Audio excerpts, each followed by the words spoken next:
আরে তুমি কেন বুঝতে পারছো না? আমি আসতে পারবো না, আমার স্বামী এক্ষুনি অফিস থেকে চলে আসবে। কি তুমি আসতে পারবে না? তা আমি কি উপরে আসবো? আমি কিন্তু তোমার সোসাইটির নিচে দাঁড়িয়ে আছি। কি? তুমি আমার সোসাইটির নিচে পর্যন্ত চলে এসেছো?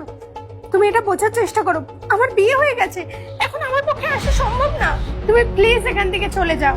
দেখো আমি জানি তোমার বিয়ে হয়ে গেছে, আর তুমি যদি না চাও যে আমি কোনো সিন ক্রিয়েট করি, তুমি চুপচাপ নিচে চলে এসো, নয়তো আমি কিন্তু উপরে চলে আসবো। আর আমি কিন্তু তোমার ফ্ল্যাট নাম্বার জানি। আরে তুমি এটা কেন বুঝতে পারছো না যে আমার এখন বিয়ে হয়ে গেছে? আমার তোমার সাথে মিট করে এখন পসিবল না। আর আমার স্বামীর সাথে জানতে পেরে যায় আমার জন্য খুব প্রবলেম হয়ে যাবে। প্লিজ তুমি এরকম করো না। দেখো তুমি যদি এখন না আসো, আমি কিন্তু উপরে চলে যাবো। আর আমি যখন এত দূর থেকে এসেছি, আমি কিন্তু তোমার সঙ্গে দেখা করেই যাবো আজকে। না না, তুমি উপরে এসো না, আমি আসছি।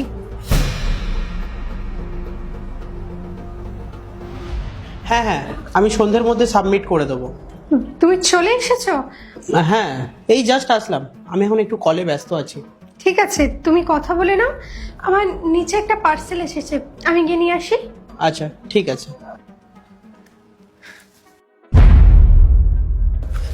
কি হয়েছে? ও তুমি এসছো, তোমার দেখে আমার মনটা খুশি হয়ে গেল। আর তোমার খুব সুন্দর লাগছে আজকে। কেন? তোমার ফুল না আমার লাগবে না। তোমাকে যেটা জিজ্ঞাসা করলাম সেটার অ্যান্সার দাও। কিসের জন্য এসেছো এখানে তুমি? তোমাকে দেখতে খুব ইচ্ছে করছিল, তাই দেখা করতে চলে এলাম।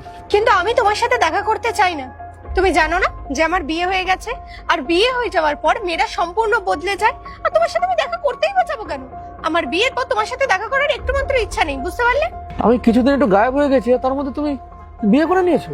হ্যাঁ, বিয়ে করে নিয়েছি, কারণ আমার অ্যারেঞ্জ ম্যারেজ হয়েছে। আর আমি যে তোমাকে ভালোবাসতাম, তার কি হবে? কিন্তু আমি তো তোমাকে ভালোবাসতাম না, আর তোমার প্রপোজাল তো আমি রিজেক্ট করে দিয়েছিলাম। তোমার আর আমার মধ্যে কোনো সম্পর্ক ছিল না, তাহলে তুমি আমাকে এই কথাগুলো বলছো কেন? আর আমি যে তোমাকে টাকা দিয়েছিলাম, সেটা টাকা? ভালো করে মনে করো, আমি তোমার পেছনে যে টাকা খরচা করেছিলাম, আর তাছাড়াও তোমাকে আমি 2.5-3 লাখ টাকা দিয়েছিলাম। কিন্তু ওই টাকাগুলো তো তুমি আমার বাবার অপারেশনের জন্য দিয়েছিলে, আর আমি ভেবেছিলাম তুমি আমার ফ্রেন্ড হও, সেই জন্য আমাকে হেল্প করেছো। ওটা তুমি ভুল ভেবেছিলে, আমি অতটাও ভালো নয়। আমি তোমাকে ভালোবাসতাম, তাই তোমাকে হেল্প করেছিলাম। আর আমি তোমার ফ্রেন্ড কবে থেকে হয়ে গেলাম? তোমার লজ্জা করে না? আরে আমি তো ভেবেছিলাম তুমি আমার ফ্রেন্ড, সেই কারণে তোমার থেকে হেল্প নিয়েছিলাম। আমি যদি আগে জানতাম তোমার মাথার মধ্যে এইসব জিনিস আছে, আমি কোনোদিনও তোমার থেকে হেল্প নিতাম না। দেখো তুমি এখন তো বুঝতে পেরে গেছো ব্যাপারটা, এখন যাও গিয়ে আমার টাকাটা নিয়ে আসো। টাকা নিয়ে আসবো? কিন্তু এত তাড়াতাড়ি এতগুলো টাকা আমি কিভাবে নিয়ে আসবো? দেখো, তোমার যা টাকা আছে সমস্ত টাকা আমি তোমাকে রিটার্ন করে দেবো, কিন্তু আমাকে কিছুতেই টাইম দাও, আমি সব জোগাড় করে তোমায় দিয়ে দেবো। টাইম? টাইম নেই। আর এমনিতেও তুমি আমার অনেক টাইম ওয়েস্ট করে ফেলেছো। উপরে যাও, টাকাটা নিয়ে আসো। আরে ক্রিস, তুমি আমার কথাটা বোঝার চেষ্টা করো। আরে 3 লাখ টাকা ছোটখাটো অ্যামাউন্ট নয় যে আমি ওপরে গিয়ে নিয়ে চলে আসবো। আরে আমাকে কিছুদিনের টাইম দাও, আমি টাকাটা জোগাড় করে তোমাকে দিয়ে দেবো, বলছি তো। দেখো তুমি কি চাইছো খোলাখুলি বলো। তুমি কি আমার টাকা দেবে, না আমি তোমার হাজবেন্ডের সামনে গিয়ে সিন ক্রিয়েট করবো? আরে তুমি আমার কথাটা বোঝার তো চেষ্টা করো। এত তাড়াতাড়ি এতগুলো টাকা আমি কিভাবে তোমাকে রিটার্ন করি? দেখো আমি এই টাকাগুলো কখনোই তোমার থেকে রিটার্ন চাইতাম না। আমি ভেবেছিলাম তোমার আমার মধ্যে একটা রিলেশন তৈরি হবে, ওই জন্য আমি তোমার কাছে টাকাগুলো চাইছি। আর তাছাড়া এখন তোমার বিয়ে হয়ে গেছে, এখন তো আমার টাকা তোমাকে ফেরত দিতেই হবে। আমি তোমার সমস্ত টাকা ফেরত দিয়ে দেবো, বুঝতে পারলে? আমার মনে তোমার জন্য না কখনো কোনো ফিলিংস ছিল, না কখনো কোনো ফিলিংস আসবে, বুঝতে পেরেছো? দেখো, আমি শুধু আমার হাজবেন্ডকেই ভালোবাসি, আর সারা জীবন আমি আমার হাজবেন্ডকেই শুধু ভালোবাসবো। তুমি আমাকে জাস্ট 1-2 দিনের টাইম দাও, আমি তোমার সমস্ত টাকা শোধ করে দেবো। 1-2 দিন না, তোমায় আমি ঠিক 1 দিনের সময় দিলাম। যাও টাকাটা নিয়ে আসো।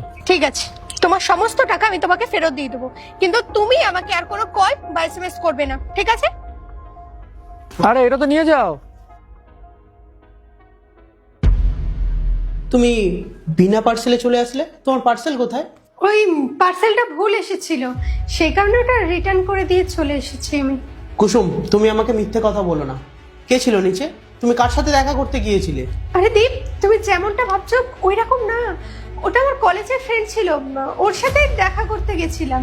ফ্রেন্ড ছিল?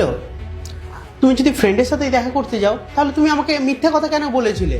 তোমাদের দুজনের মধ্যে কি চলছে সত্যি সত্যি আমাকে বলে দাও। আসলে কি বলো তো দীপ, কিছুদিন আগে বাবার শরীর খারাপ হয়েছিল, তো বাবার অপারেশনের জন্য অনেকগুলো টাকা দরকার ছিল। আর আমি না ওকে আমার ফ্রেন্ড ভাবতাম, ফ্রেন্ড ভেবে ওর থেকে কিছু টাকা নিয়েছিলাম। আর এখনও ওই টাকাটা দিয়ে আমায় হেল্প করার পর অন্য রিজনে আমাকে উল্টোপাল্টা কথা বলছে। আর ও আমায় প্রপোজ করেছিল, লাইক করতো, কিন্তু ও যখন আমায় প্রপোজ করে আমি ওকে মানা করে দিয়েছিলাম। আমি বলে দিয়েছিলাম আমার মনে ওর জন্য কোনো জায়গা নেই। আজকে ও যখন জানতে পেরেছে যে আমার বিয়ে হয়ে গেছে, সেই কারণে এসেছে টাকাগুলো ফেরত চাইতে। দেখো, আমি তোমার অনেক মিথ্যে কথা শুনেছি। আমি তোমার সাথে আর এক মুহূর্ত থাকতে চাই না। তুমি তোমার ব্যাগ গোছাও আর বেরিয়ে যাও বাড়ি থেকে। দীপ, আমি এখন কোথায় যাব বলো তো? আরে আমি তো তোমাকে বললাম ওর সাথে আমার কোনো সম্পর্কই নেই। ওকে জাস্ট আমি আমার একটা ফ্রেন্ড মনে করতাম, আর কিচ্ছু না। দেখো কুসুম, আমি নিজের চোখে গিয়ে এখনই দেখে আসলাম, আর তুমি নিজের চোখে দেখা জিনিসটাকে মিথ্যে বলে প্রমাণ করো না। আমি জানি না তোমাদের দুজনের মধ্যে কি চলছে, তো তুমি এক্ষুনি ব্যাগ গোছাও আর বেরিয়ে যাও বাড়ি থেকে। কিন্তু দীপ, I said leave.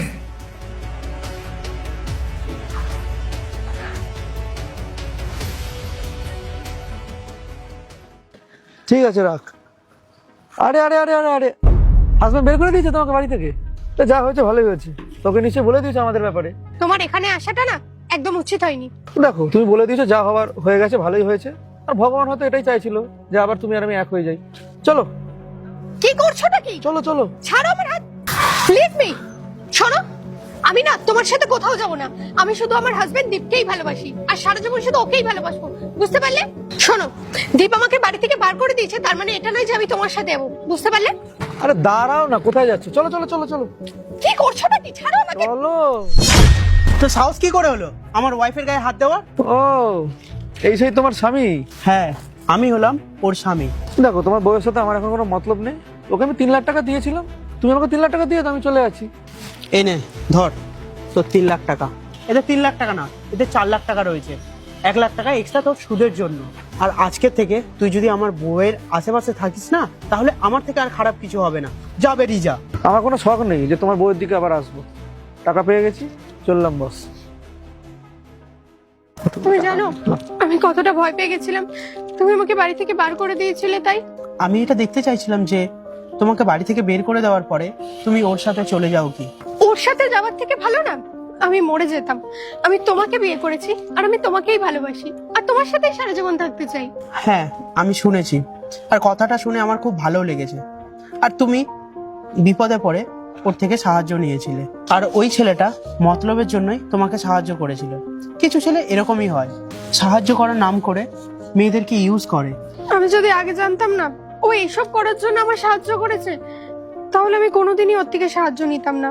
I am really sorry. It's okay, চলো।